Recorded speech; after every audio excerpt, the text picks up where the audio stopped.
Hola, les doy la bienvenida a esta segunda clase de historia moderna, que será más breve que la primera, porque hoy me voy a limitar a exponer un único tema que mencioné en la clase anterior, pero no llegué a desarrollar.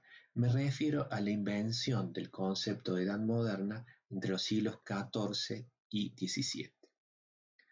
Para entender cómo se da este proceso de creación de una nueva concepción sobre la periodización en la historia universal, tenemos primero que remontarnos a la Edad Media y entender cómo era el concepto de periodización previo vigente en esa época.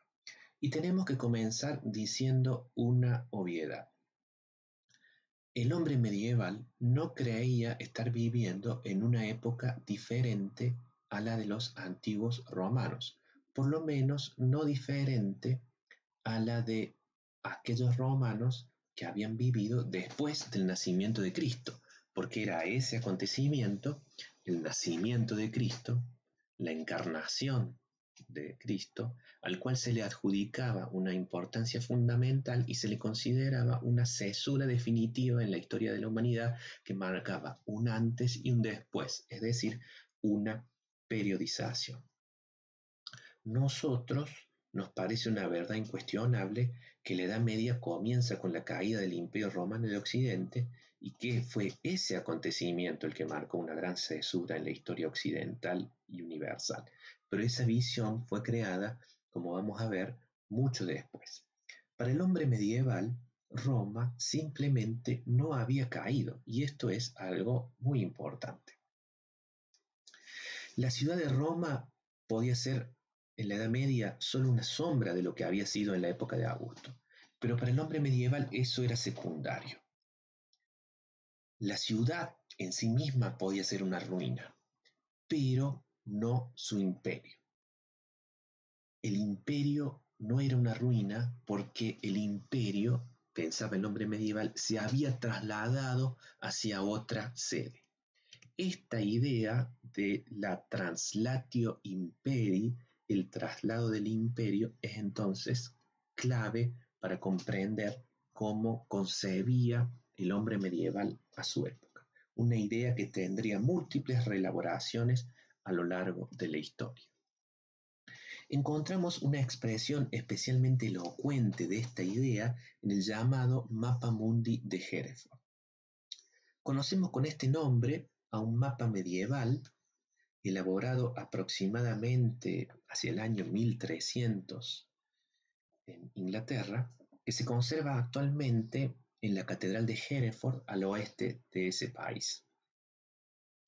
Fue dibujado en una única hoja de pergamino de unos 130 centímetros de ancho y un poco más de 160 centímetros de alto, aproximadamente, pintada con tinta negra y con algunos toques de rojo, verde, oro y azul, como pueden ustedes ver en la imagen.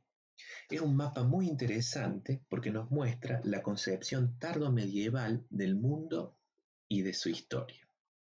En efecto, no es solo un mapa, es decir, no pretende solo una descripción geográfica de la superficie terrestre, sino que también es una verdadera representación del cosmos que trata de explicar su sentido.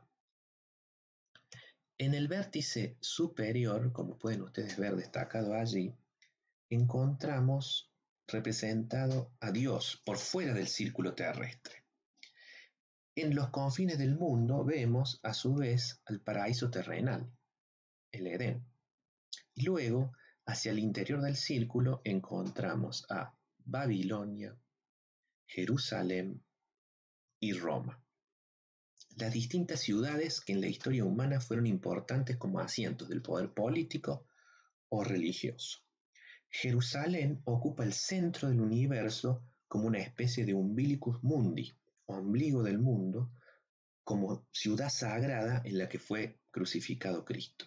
El mapa de Hereford nos muestra entonces una representación gráfica de esa idea del traslado del imperio, de la translatio imperi.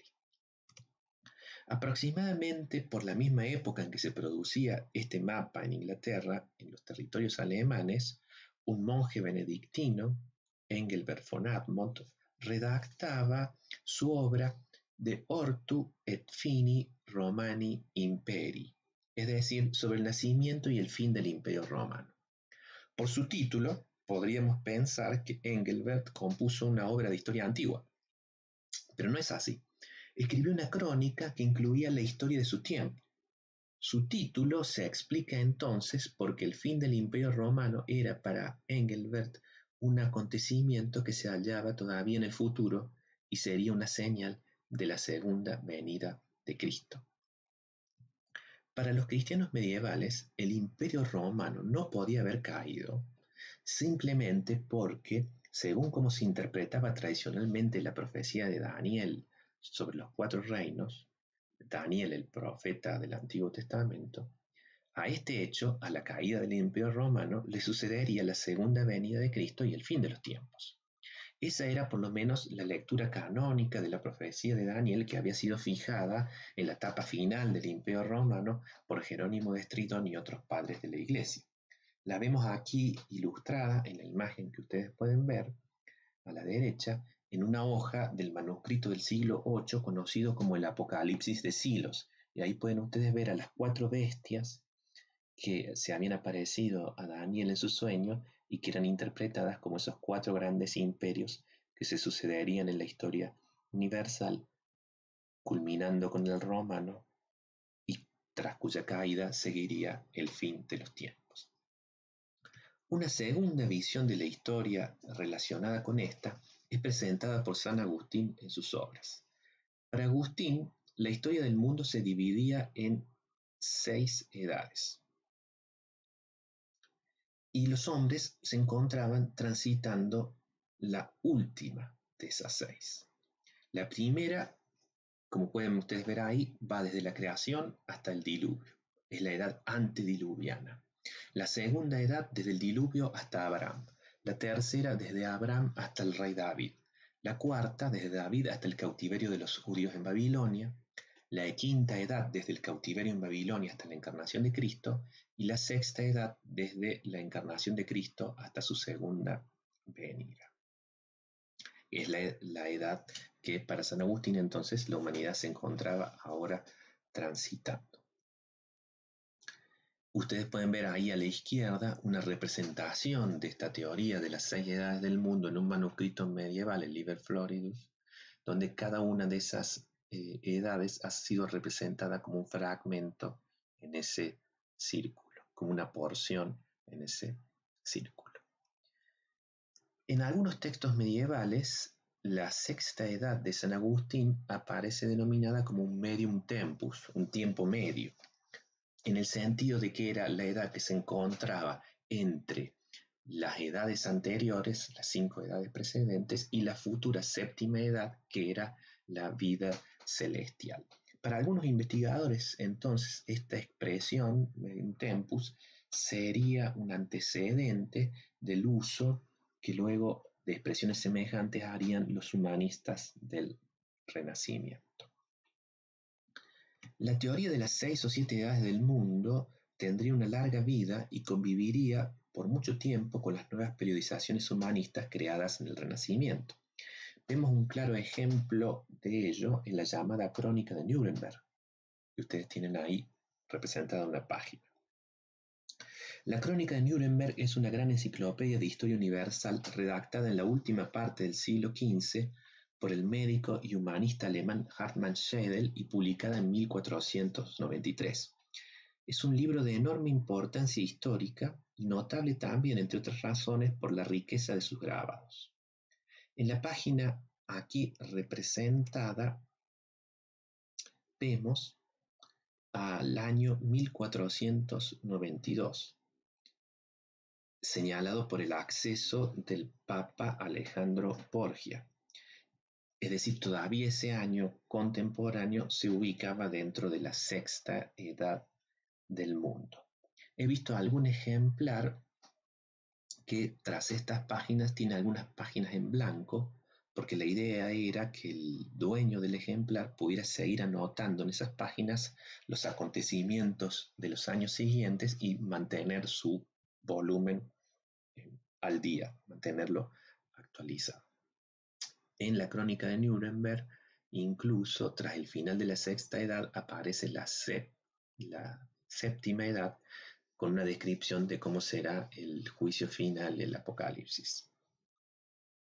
A pesar de la larga vida posterior que tendrían estas periodizaciones cristianas de la historia universal, desde el siglo XIV comenzarían a desarrollarse visiones alternativas, cuando el desarrollo incipiente del humanismo rompió con esta visión de la continuidad histórica medieval e impuso un nuevo relato centrado en la idea de decadencia que se transformaría en uno de los principales temas historiográficos de la modernidad. La visión humanista no era completamente nueva, por supuesto, era una reelaboración de ideas ya presentes en escritores antiguos como Salustio, Tácito, Dion Casio y otros, pero fue complementada en esta época con muchos elementos nuevos. Para los humanistas italianos, el Imperio Romano no se había trasladado, había decaído y finalmente desaparecido.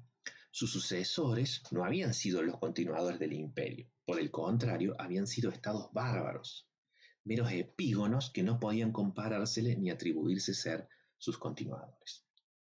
La consolidación del humanismo como corriente de pensamiento organizada está indisolublemente ligada a la figura de Francesco Petrarca, quien vivió en el siglo XIV entre los años 1304 y 1374, y a quien nosotros vamos a prestar más atención en otra clase. Pero aclaremos aquí algunos conceptos básicos. El singular talento de Petrarca supo dar forma al nuevo espíritu de la época, como lo demuestra su éxito inmediato y arrollador, e impregnar con su carácter el desarrollo posterior de esta idea de humanismo en forma decisiva. Petrarca es conocido y leído hoy principalmente por su poesía italiana. Él fue, sin embargo, mucho más que solo un poeta. Fue en cierta medida también un historiador, un filólogo, un diplomático, un educador, pero sobre todo fue un gran difusor, un líder intelectual que supo inspirar a numerosos discípulos con sus ideales. Claro, antes que un gran renovador, Petrarca representa más bien una figura de transición que supo dar a algunas de las nuevas ideas que circulaban en su tiempo en esta Italia tardomedieval una forma especialmente atractiva. En Petrarca pueden reconocerse ya algunas de las características que serán típicas en humanistas posteriores. Una pasión especial por el latín como lengua viva, un esfuerzo por recrear un estilo clásico de lengua, modelado principalmente en la obra de Cicerón, pero no solo en él, también una aproximación global a la cultura antigua y un esfuerzo por recrear el ideal antiguo de la humanitas. Ya en la obra de Petrarca se percibe claramente la idea de la singularidad de la República Romana, de sus logros civilizatorios y sobre todo de su literatura, que para Petrarca nunca había sido igualada en un periodo posterior. En la obra de Petrarca puede reconocerse también por primera vez la idea de que tras ese periodo de esplendor que había representado la República Romana, se había producido una profunda ruptura que había desembocado en una edad oscura marcada por la pérdida de todos esos logros civilizatorios romanos. Petrarca es plenamente consciente, en consecuencia, de que ya no vive en el mismo periodo que los autores que él admira. Petrarca distingue en efecto entre un periodo antiguo y un periodo nuevo, que es el suyo, siendo la frontera entre ambos la cristianización del imperio, es decir, la era de Constantino. En una de las obras más interesantes de Petrarca, su Epístola a la Posteridad, Epístola ad Posteritatem, Petrarca nos muestra como una expresión muy elocuente de esta idea. Ustedes tienen ahí el texto en latín a la izquierda, mi traducción en el centro y a la derecha un ejemplo de un manuscrito autógrafo de Petrarca, que no es de esta obra que estamos citando, pero me parecía interesante como para que ustedes vean cómo se veía su escritura. La escritura de los humanistas italianos es un tema que vamos a tratar en otra clase. Les cito mi traducción. Dice Petrarca: me concentré con gran afán en aprender sobre lo antiguo, entre otras razones porque siempre me desagradó esta época. De tal modo que, si no fuera porque el amor por los míos me hace pensar lo contrario, hubiera siempre preferido nacer en cualquier otro tiempo. Por ello, siempre intento olvidarme de este y transportarme con la mente hacia otros tiempos, por supuesto, ¿no?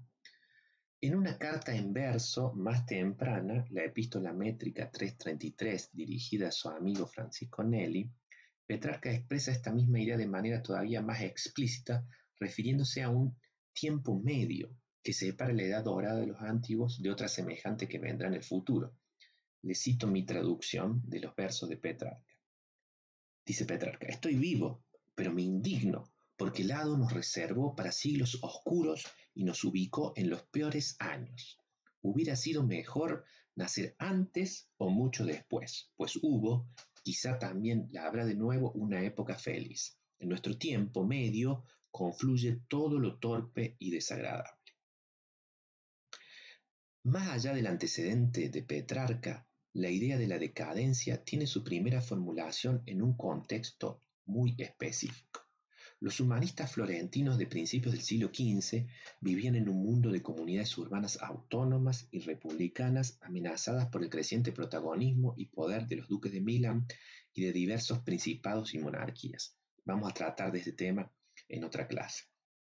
En este contexto histórico tan particular, se reforzó la visión que los humanistas italianos tenían sobre la importancia de los logros políticos del mundo clásico.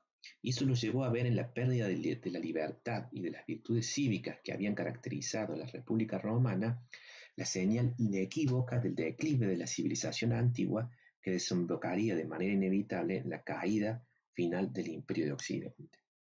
La conexión entre la pérdida de la libertad y la decadencia puede verse ya claramente en la historia de Florencia de Leonardo Bruni, quien vivió entre 1370 y 1444, y ustedes tienen representado en la imagen. Podemos ver esta concepción en el pasaje que ustedes tienen citado ahí, que se los traduzco. Dice Leonardo Bruni: considero que podemos ubicar el inicio de la decadencia del Imperio Romano en aquel tiempo aproximadamente en que, una vez perdida la libertad, a missa libertate, Roma comenzó a ser gobernada por emperadores. En la obra de Bruni ya encontramos entonces plena conciencia de una división tripartita de la historia, marcada por la idea de que la época oscura señalada por Petrarca ha dado paso a una nueva era en la que se están recuperando algunos de los logros de los antiguos. Desde ese momento, para designar a esa edad intermedia se utilizarían expresiones como media tempestas o media aetas, y para designar esa nueva edad de recuperación de lo clásico, expresiones como moderna aetas. Poco tiempo después de que Bruni redactara su Historia de Florencia, otro humanista, Flavio Biondo, redactó una primera obra histórica centrada en la idea de la decadencia del mundo clásico, las Historiarum ab inclinatione Romanorum imperi decades, es decir, las obras de historia desde la decadencia del Imperio Romano. Fueron redactadas a mediados del siglo XV aproximadamente. Si bien Biondo tomará como punto de partida de su obra el fatídico año 410, en que la ciudad de Roma es saqueada por los godos, en numerosos pasajes presenta un diagnóstico semejante al de Bruni sobre los factores que originaron esa decadencia mucho antes de ese acontecimiento. La visión humanista se transformaría en la periodización canónica de la historia que hoy conocemos recién en el siglo XVII. En el triunfo definitivo de esta concepción desempeñaría un papel clave el erudito alemán Christoph Martin Keller, que sería un destacado docente y pedagogo, profesor de historia y retórica en la Universidad de Halle y autor de exitosos manuales de historia, latín y humanidades. Keller, conocido por su nombre latinizado Kellarius, publicó en 1688 un manual de historia medieval que ejercería gran influencia. Su título: Historia Medii Aevi a temporibus Constantini Magni ad Constantinopolim a Turcis captam deducta. Es decir, una historia de la Edad Media, desde los tiempos de Constantino el Magno hasta la conquista de Constantinopla por los turcos. Algunos años más tarde publicaría un segundo manual más general, breve, para uso escolar, que sería todavía más influyente. Sería la Historia Universalis Breviter ac perspicua exposita in antiquam et mediaevi ad novam divisa. Es decir, breve exposición de la historia universal dividida en historia antigua, medieval y nueva, es decir, moderna.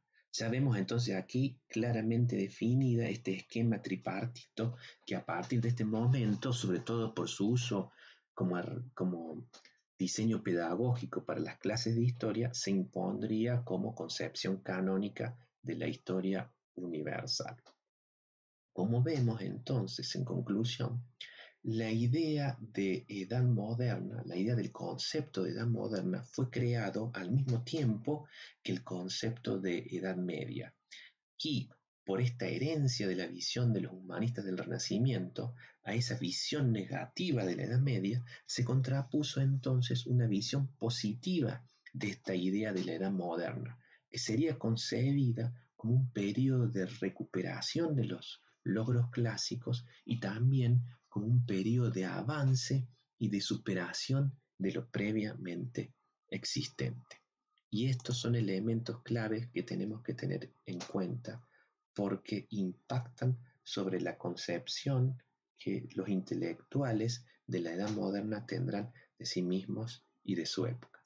Pero estos son temas que vamos a profundizar en próximas clases.